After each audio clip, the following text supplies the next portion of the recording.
Assalamualaikum warahmatullahi wabarakatuh. Alhamdulillahirabbil alamin. Alladzi hadana li hadza wa ma kunna linahtadiya laula an hadana Allah. Alhamdulillahirabbil alamin. Alladzi arsala rasulahu bil huda wa dinil haqq liyudhhirahu 'ala ad-din kullihi wa kafa billahi shahida. Asyhadu an la ilaha illallah wahdahu la syarika lah wa asyhadu anna Muhammadan 'abduhu wa rasuluh. Allahumma salli wa sallim wa barik wa an'im ala nabiyyina Muhammadin sallallahu alaihi wasallam wa ala alihi wa sahbihi wa man tabi'ahum bi ihsanin ila yaumiddin. Rabbana zidna ilma warzuqna fahma wa arinal haqqa haqqan warzuqna ittiba'ah wa arinal batila batilan warzuqna ijtinabah. Amin ya rabbal alamin. Amma ba'du.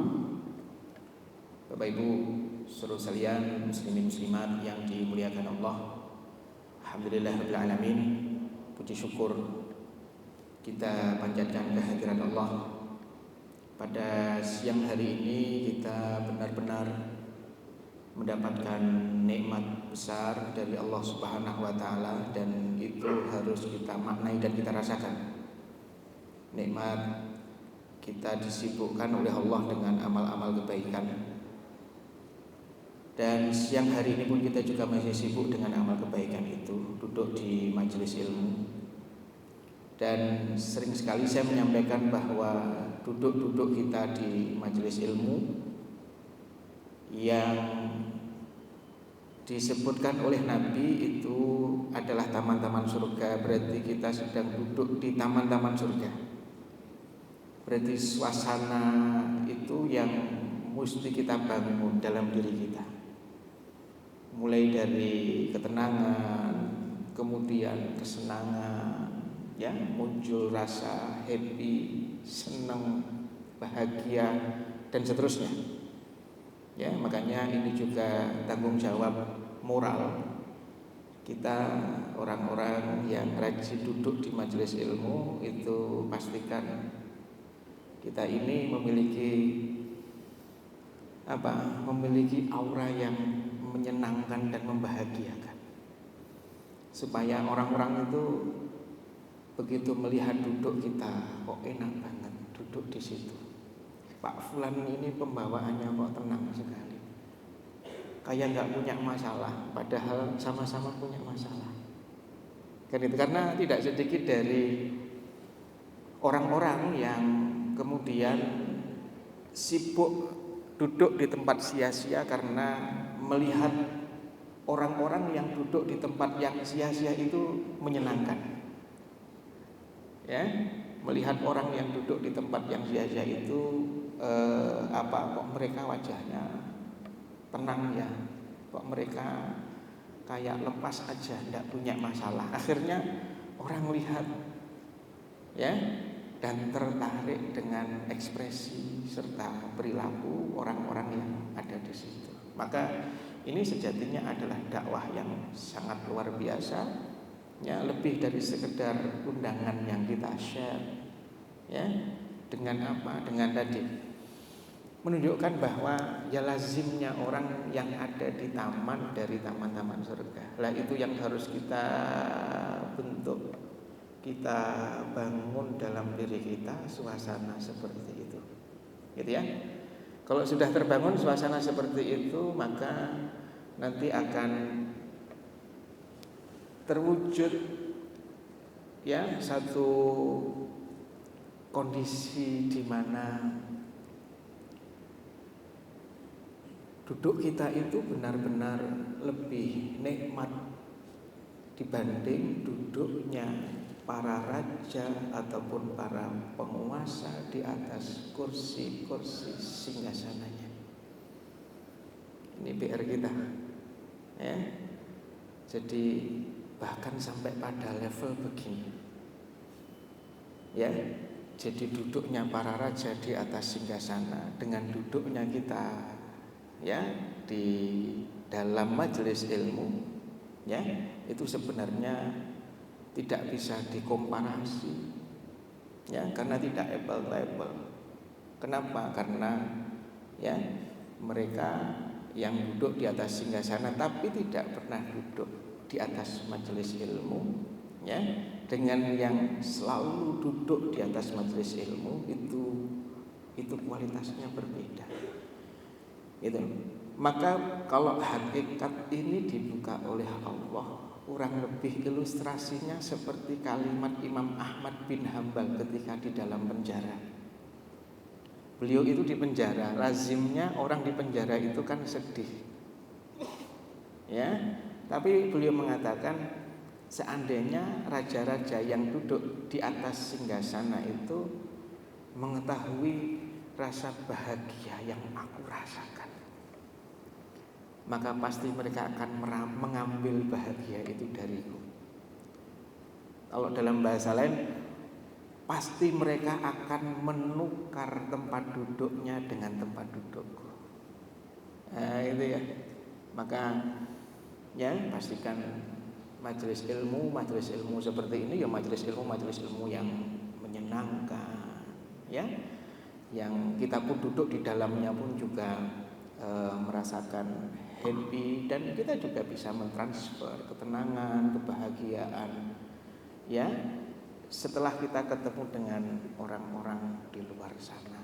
Baik, Bapak Ibu sekalian yang dimuliakan Allah, tema besar kita hari ini masih membahas tentang betterment. Tidak tahu ini entah yang keberapa, tapi memang ini rasanya kalau kita kupas terus tidak akan ada habisnya. Karena kalau sudah habis orang-orang baik, yang terjadi adalah kiamat. Kan gitu ya? Dan salah satu ciri orang baik ya memang tidak pernah merasa baik. Maka dia selalu merasa ya harus ada yang diperbaiki, harus ada yang diperbaiki dalam hidupnya. Untuk itulah kita ngangkat ya tema betterment sebagaimana yang diberikan kepada saya oleh Pak Agus dan teman-teman panitia. Baik, teman-teman saudara sekalian yang dimuliakan Allah, di awal ngaji siang hari ini saya ingin menyampaikan beberapa quotes yang sebagian saya ingat dari interaksi orang-orang yang, atau dari perkataan orang-orang yang pernah berinteraksi dengan saya. Sebagian saya coba maknai dari ayat-ayat Al-Quran maupun hadis Nabi, ya. Quotes yang pertama, ya, sebelum kita masuk kepada pembahasan, dan ini masih ada hubungannya dengan betterment. Quotes yang pertama ini saya dengar kurang lebih setahun yang lalu ketika saya sedang ada acara dengan di satu lembaga pendidikan. Kemudian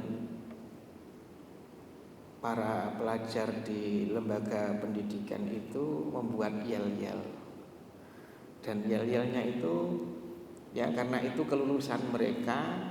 Nah, kemudian mereka membuat yel-yel di hari kelulusan itu, dan kemudian yel-yelnya sampai sekarang, bahkan ketika saya mencoba untuk menghimpun kalimat-kalimat tentang menjadi orang baik itu salah satu yang terlintas dalam pikiran saya. Apa? Kalimatnya bunyinya begini: teruslah berbuat baik meski wajahmu mencurigakan. Nah, itu. Jadi di dalam kendaraan sepanjang jalan saya kesini, ini salah satu quotes yang saya tulis, disampaikan dulu. Jadi teruslah kamu berbuat baik meskipun wajahmu mencurigakan. Mencurigakan itu artinya orang tidak percaya kalau kamu itu orang baik. Atau mungkin orang juga nggak percaya kalau ini adalah prestasimu. Orang nggak percaya kalau ini semuanya yang mengerjakan adalah kamu. Udahlah, tugasmu adalah berbuat baik, ya. Dan jangan pedulikan komentar orang kepadamu. Ya, kenapa? Ya karena kita mengetahui bahwasannya, ya, bahwasanya Tuhan itu tidak pernah tertukar di dalam memberikan balasan kebaikan. Gitu ya? Karena Allah mengatakan hal jazaul ihsani illal ihsan. Bukankah balasan kebaikan itu adalah kebaikan? Dan kalau ada kebaikan berarti ada pemiliknya. Siapa? Orang yang melakukan kebaikan itu. Dan balasan dari Tuhan adalah kebaikan juga kepada orang yang melakukan kebaikan itu. Dan itu ya. Maka teruslah berfokus dalam melakukan kebaikan apapun komentar orang-orang di sekitarmu tentangmu. Gitu ya? Dan ingat selalu bahwa Tuhan tidak pernah tertukar dalam membalas kebaikan-kebaikan hamba-Nya. Dan itu. Jadi ini sebenarnya spiritnya adalah keikhlasan bahwa ya kita itu melakukan kebaikan karena Allah Subhanahu wa taala menyuruh saya melakukan kebaikan. Dan gitu ya. Apalagi Allah mengatakan innallaha la yudhi'u ajral muhsinin. Sesungguhnya Allah tidak pernah menyia-nyiakan balasan orang yang berbuat baik. Bukan balasan orang yang dipuji baik, bukan. Karena dipuji baik belum tentu dia berbuat baik. Gitu ya. Allah tidak pernah menyia-nyiakan itu. Nah, kalau tidak pernah menyanyikan kita ngerti sendiri itu. Ya, luasnya ilmu Allah dan detailnya ilmu Allah. Tidak ada satupun yang terjadi di alam semesta ini yang luput dari pengetahuan Tuhan. Bahkan kalau toh ada semut hitam berjalan di atas batu hitam di tengah malam yang gelap gulita, tanpa ada cahaya yang menerangi, kita nggak bisa melihat itu, tapi Allah tahu bahwa di situ ada semut yang sedang berjalan. Sedetail itu pengetahuan Allah, gitu ya. Maka tidak usah khawatir. Kenapa? Karena yang akan ngasih nilai kebaikan kita itu adalah Tuhan.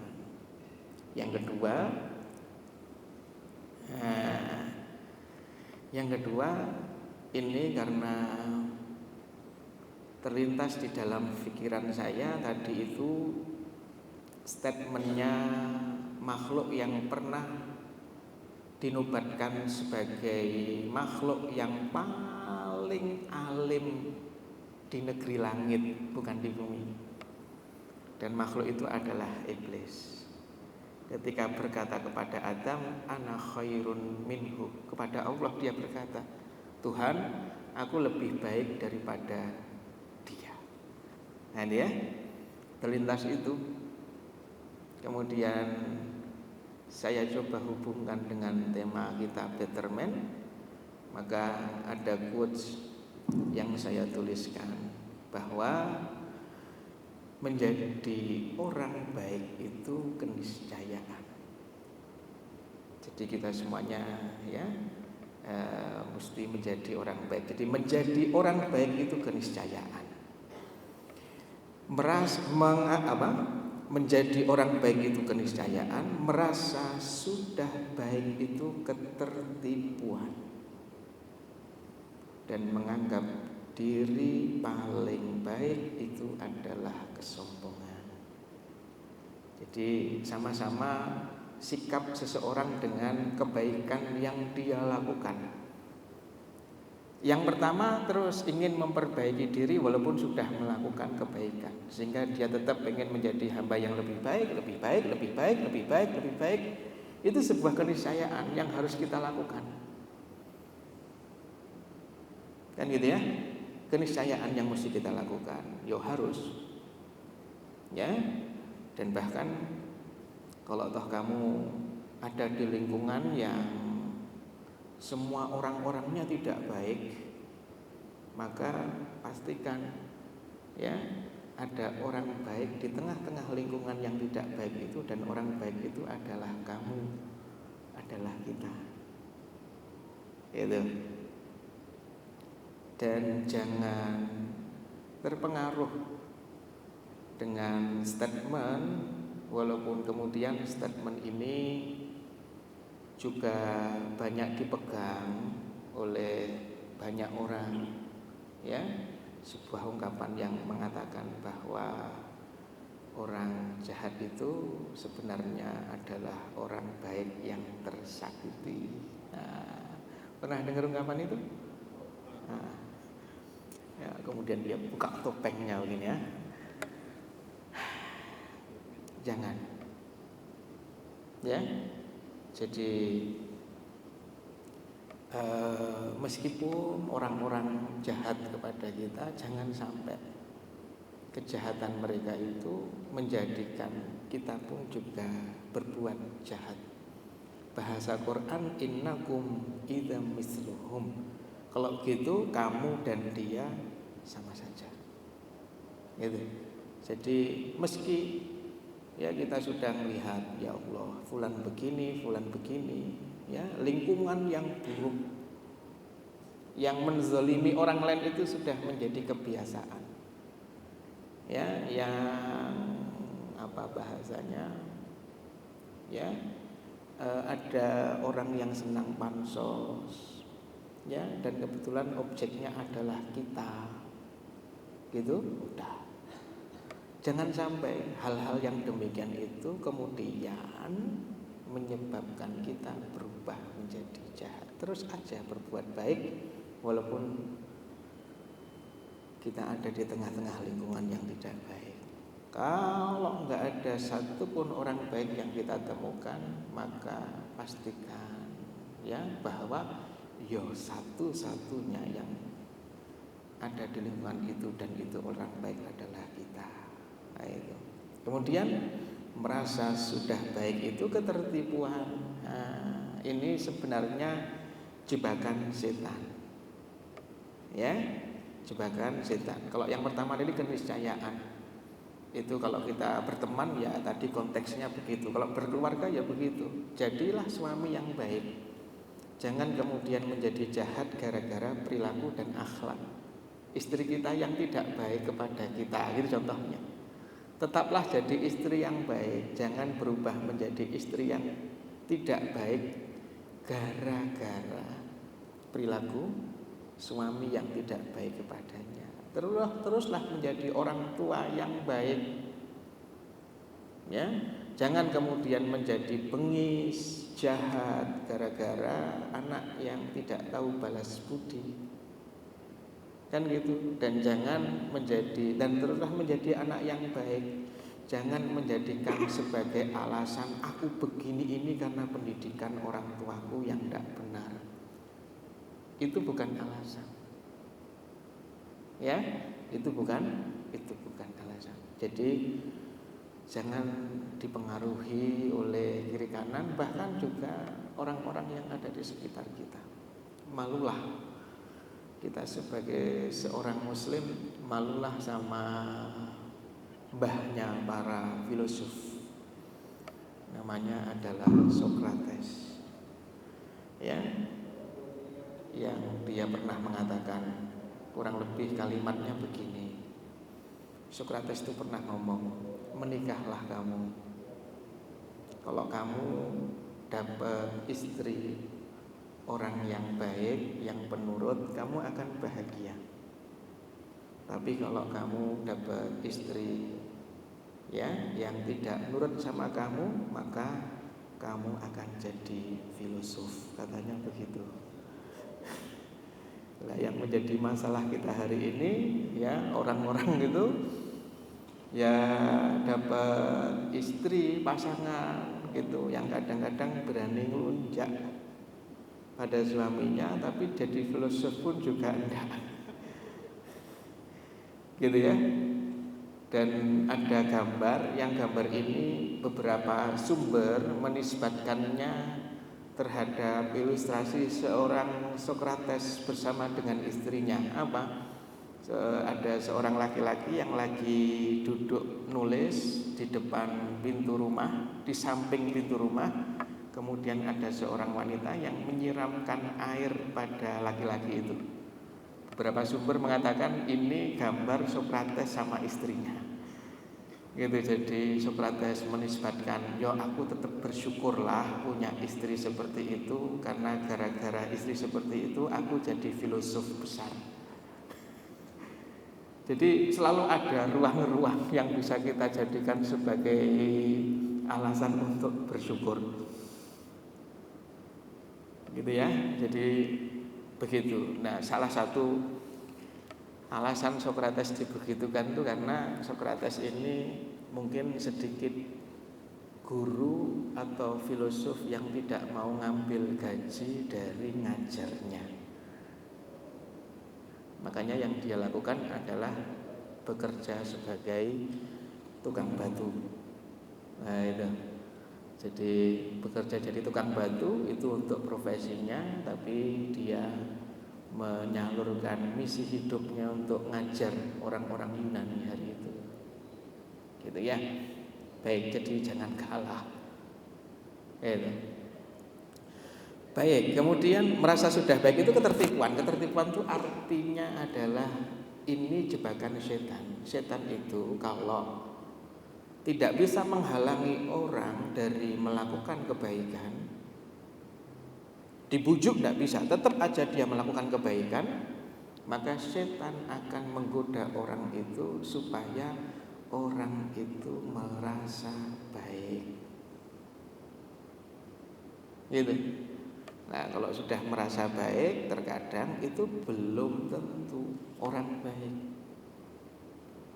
Kan begitu.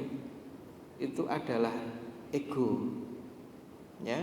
Berarti kita melakukan kebaikan hanya untuk apa? Hanya untuk kepentingan syahwat kita. Hati-hati itu.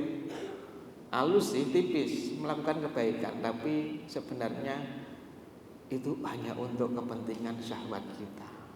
Ya wis, biar disebut orang baik, biar dikenal sebagai orang baik dan seterusnya. Jadi ketertipuan setan itu kalau bahasa Qur'annya al-ghurur, tipu dayanya setan. Pinter setan itu. Nah, nanti yang ketiga, ya, yang ketiga menganggap diri paling baik. Nah, itu adalah kesombongan. Nah, ini tadi yang tadi di awal saya ceritakan, ini yang dilakukan oleh iblis. Ahli ilmu di langit, ahli ibadah di langit, tiba-tiba Allah ciptakan makhluk baru, kemudian Allah perintahkan semua makhluk yang diwakili oleh malaikat untuk sujud hormat kepada makhluk baru itu. Nah, kemudian Quran mengatakan aba wastakbara. Iblis itu enggan dan dia sombong. Alasan sombongnya apa? Diklarifikasi oleh Tuhan, padahal Tuhan sudah ngerti. Tapi Tuhan mengklarifikasi, kemudian klarifikasinya diceritakan dalam Quran supaya kita bisa ngambil pelajaran. Ya, Tuhan bertanya, "Ma mana'aka alla tasjuda id amartuka?" Apa yang menghalangimu untuk sujud ketika aku memerintahkanmu? Maka iblis mengatakan, "Ana khairun minhu." Aku ini lebih baik daripada dia. Itu khalaqtani min nar wa khalaqtahu min tin. Aku lebih baik itu kenapa? Ini pinternya iblis, cerdiknya iblis. Dia bilang aku lebih baik dari kita itu apa parameternya? Parameternya adalah engkau ciptakan aku dari api, engkau ciptakan dia dari tanah. Jadi membuat sebuah kiasan bahwa api itu lebih mulia dari tanah. Gitu. Dan secara langsung sebenarnya iblis cuma ingin mengatakan aku lebih baik dari dia itu karena engkau ciptakan aku dari api. Artinya adalah ya ini karena takdirmu ya Allah. Ya, engkau ciptakan aku dari unsur yang lebih baik daripada unsurnya si Adam itu. Begitu. Baik. Bapak Ibu saudara sekalian yang dimuliakan Allah Subhanahu wa taala. Yang ketiga, Ini sebagai mukadimah saja dulu di awal. Yang ketiga, berbuat baiklah semampumu, meski hanya tersisa senyuman yang kamu miliki. Gitu ya. Jadi untuk berbuat baik banyak yang kita lakukan. Lah kalau semua modal sudah habis, ya kita berikan di jalan kebaikan, nggak ada lagi yang bisa kita persembahkan untuk amal baik. Karena dengan amal baik berarti kita akan jadi orang baik. Semua sudah tidak ada karena sudah kita berikan. Nggak ada lagi yang bisa kita berikan, nggak ada lagi kebaikan yang bisa kita bagi. Nah, kita masih punya modal bibir. Ada, maka gunakan itu walaupun hanya dengan mengembangkan senyum saat kamu ketemu dengan saudaramu. Karena kita nggak pernah tahu. Jangan-jangan senyum kita ini pas ya pada saudara kita, yang saudara kita saat itu sedang ada masalah. Maka senyum ini nilainya tinggi di mata Tuhan.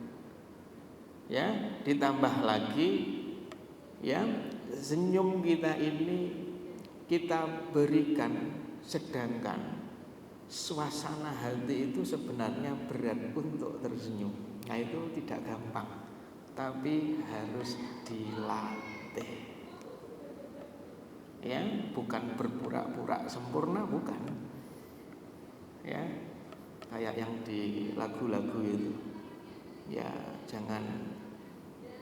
Ya, kamu kan juga manusia. Ya kamu kadang ya punya rasa sedih. Jangan berpura-pura kamu itu sempurna. Ketemu orang padahal kamu sedih, kemudian kamu pura-pura tersenyum. Justru ketika ada pertentangan antara suasana hati dengan perintah agama, kemudian kita ikuti perintah agama, ya Allah berat sebenarnya, tapi saya harus tersenyum untukmu ya Allah, maka itu pahalanya besar. Kok kemudian yang kita senyumi itu sedang ada masalah, dan senyum kita itu meringankan masalahnya. Lagi suntuk ketemu kita senyum. Nah itu mengurangi setidaknya, kalau nggak menyelesaikan. Alhamdulillah masih ada orang baik di ruangan ini. Ketemu Pak Fulan, semuanya ketemu Fulan semuanya cemberut. Ketemu Pak Fulan kok tersenyum. Masih ada orang yang mempersembahkan kebaikan meskipun hanya senyuman di ruangan ini, gitu loh. Ya. Nah, ini terinspirasi dari hadis Nabi, la tahqiranna minal ma'rufi syai'an walau antal qa akhaka biwajhin thalib. Jangan engkau sepelekan perbuatan baik, ya sekecil apapun itu, meskipun engkau hanya bertemu dengan saudaramu dengan mengembangkan senyummu. Nah, itu. Dan yang keempat, ya, jika tidak ada orang yang bisa menerima kebaikanmu, ya. Jika tidak ada orang yang bisa menerima kebaikanmu, tetaplah berbuat baik meski pada binatang. Lihat, saya mau berbuat baik, tapi nggak ada tandemnya, Ustaz. Kan gitu ya, saya mau berbuat baik, tapi nggak ada lawannya. Orang itu sudah curiga terus sama saya. Nah, itu ya. Dan bahkan pasti kebaikan saya dicurigai, kemudian ditolak. Atau ketika kemudian kita di tempat yang sepi, tidak ada orang lain, ya di sekitar kita, pokoknya kita hanya sendirian.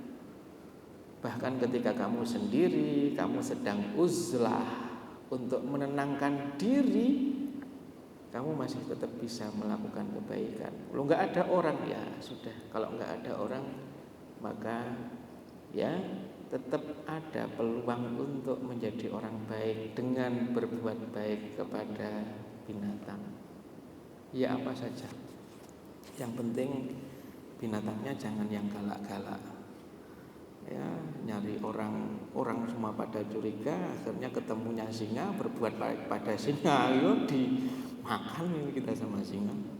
Ketemunya ular, ini ular saya kasih makanan, oh kita justru malah akan digigit gitu nanti. Pada ya yang normal saja kan gitu ya.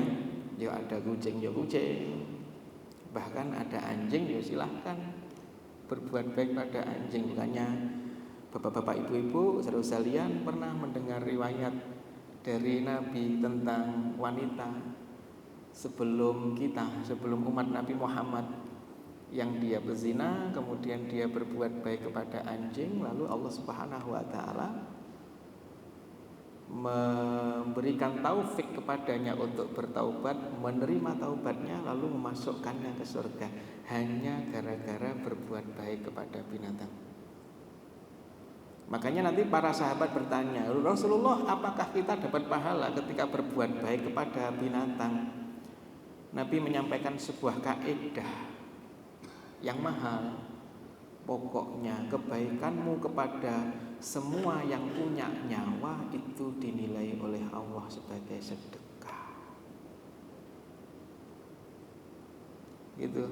Bahkan dulu Nabi berkata kepada sahabat-sahabatnya yang petani-petani itu, ya, yes, kalau toh ada binatang yang makan buah dari kebunmu, ya, atau dari ladangmu, maka kalau toh kamu nggak bisa mengatasinya, jangan kemudian sedih gara-gara hasilnya itu sedikit, ya, untungmu sedikit. Enggak, justru di sisi Tuhan untungmu itu besar, karena sebiji gandum, sebiji padi, sebiji kurma yang dimakan oleh binatang itu dihitung sedekahmu. Ya, makanya nanti ada petani begitu dihisab oleh Allah, lah kok amal sedekahnya banyak banget gitu. Kemudian diingatkan oleh Allah, kamu nggak ngerti toh, ya. Tiap kali kamu nanam padi, sekian persen itu dimakan oleh burung-burung makhluk-makhlukku. Kamu usir juga nggak bisa itu, kan gitu. Kemudian aku menulisnya sebagai amal sedekah. Jadi kalau nggak ada tandem untuk melakukan kebaikan, ya sudah, tak berbuat baik saja pada binatang. Nah, itu. Gitu ya. Nah, ini sebenarnya babnya bab yang hiperbolik, ya, sesuatu yang sifatnya hiperbolik, karena ya mustahil lah, nggak ada orang yang kita bisa berbuat baik kepadanya, itu mustahil, ya. Tapi ini sebenarnya adalah motivasi untuk tidak berhenti jadi orang baik, gitu ya. Dan yang kelima, ini terakhir yang saya tulis, karena kemudian tadi drivernya sudah masuk ke parkiran. Jadi pas di poin nomor 5 saya tulis apa? Berbuat baiklah karena kamu adalah manusia.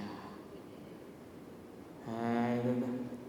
Jadi fitrah kamu itu baik, wong kamu itu manusia. Oke? Fitrah kamu sama fitrahnya binatang buas itu beda. Fitrah kamu dengan fitrahnya binatang ternak itu beda. Fitrah kamu dengan fitrahnya binatang-binatang yang diceritakan dalam Al-Quran dan digunakan oleh Tuhan, oleh Allah untuk permisalan bagi manusia yang keluar dari fitrahnya. Kayak Allah pernah, ya, manusia dengan ciri-ciri tertentu diserupakan oleh Allah seperti anjing. Fitrahnya udah kayak fitrahnya anjing. Kadang diserupakan seperti keledai, kadang diserupakan seperti binatang ternak, gitu. Kadang juga diserupakan seperti binatang buas. Yang diserupakan itu sebenarnya tadi, kamu itu manusia tapi fitrahmu sudah ketutup dengan fitrah-fitrah binatang buas. Manusia itu fitrahnya baik, senang dengan kebaikan, benci keburukan, senang kalau ada orang baik kepadanya, dan senang melakukan kebaikan kepada orang lain. Itu fitrahnya. Cuma terkadang dalam hidup ya tadi itu, gara-gara lingkungan tidak baik akhirnya berubah menjadi jahat, gitu ya. Gara-gara sering berinteraksi dengan orang-orang yang zalim, akhirnya ketularan zalim. Nah itu tuh, jangan. Makanya ayo back to fitrah. Ayo kembali kita kepada fitrah kita. Kita ini adalah manusia.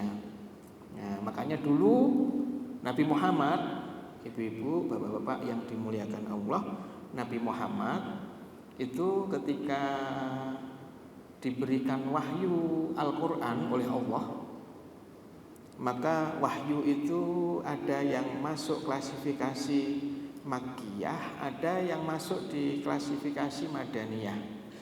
Makkiyah itu surat-surat yang diturunkan oleh Allah kepada Nabi Muhammad waktu Nabi Muhammad belum hijrah ke Madinah. Madaniyah itu setelah Nabi Muhammad hijrah ke Madinah. Makkiyah itu kurang lebih ada 84 surat dari 114. Jadi sangat dominan, sangat banyak. Quran itu banyak yang turun kepada Nabi sebelum Nabi hijrah ke Madinah. Nah, sebagian ulama tafsir mengatakan salah satu masalah yang ingin diselesaikan dengan turunnya surat-surat Makkiyah itu adalah masalah fitrah manusia. Manusia ini harus dikembalikan dulu pada fitrah kemanusiaannya. Karena pada waktu itu manusia itu ada masyarakat yang kepuasannya ketika dia bisa menzolimi orang lain. Kepuasannya ketika dia bisa mengambil harta yang bukan haknya. Kepuasannya ada pada ketika dia menindas yang lemah. Dan itu kan yang terjadi di peradaban Romawi, peradaban Mesir kuno, peradaban Persia, India, dan seterusnya. Gitu, jadi sudah tertutup fitrahnya. Nah, diselesaikan dulu tuh sama surat-surat Makkiyah oleh Nabi pakai Quran. Kenapa? Karena kalau manusia belum dikembalikan fitrah kemanusiaannya, nanti akan susah jadi orang baik. Belum diselesaikan fitrah kemanusiaannya sudah disuruh sholat. Saya sering mengatakan nanti akan ada singa yang sholat, nanti akan ada anjing yang sholat. Manusia tapi fitrahnya masih fitrah binatang, gitu loh. Nah, kalau binatang buas itu kepuasannya adalah ketika bisa melumpuhkan lawan. Jadi kayak singa. Itu kepuasannya bukan ketika makan, tapi ketika lari, mengejar, menaklukkan, mengalahkan. Oh itu puas dia. Makan sedikit ditinggal.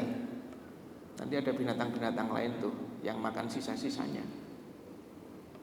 Kalau fitrahnya binatang ternak itu ya makan, minum, beranak pinak, gitu. Maka akar filsafat hedonisme itu ya sebenarnya binatang ternak itu. Yang dikejar dalam hidup adalah seneng-seneng tok, ya makan. Karena dia makan sama minumnya sudah disediakan sama yang punya. Binatang ternak itu beda sama binatang buas. Makanya binatang buas kepuasannya bukan ketika makan, ketika ngejar mangsa. Binatang ternak kepuasannya adalah ketika makan dan minum dan berketurunan. Kan gitu. Nah, ayo bersihkan fitrah. Kamu manusia loh. Kamu tidak cukup cuma ngejar seneng dengan membuat tidak senang orang lain, nggak cukup. Gitu ya. Senengmu itu dibatasi oleh senangnya orang lain. Kalau kamu melakukan sesuatu untuk ngejar senengmu, tapi kamu membuat orang lain menderita, ayo, kamu sedang tidak pada mode fitrah kemanusiaan. Ya, jadi berbuat baik karena kamu adalah manusia. Rasanya sudah cukup. jam 1:15 ya. Dan dari saya cukupkan, saya kembalikan ke Pak Agus, silakan.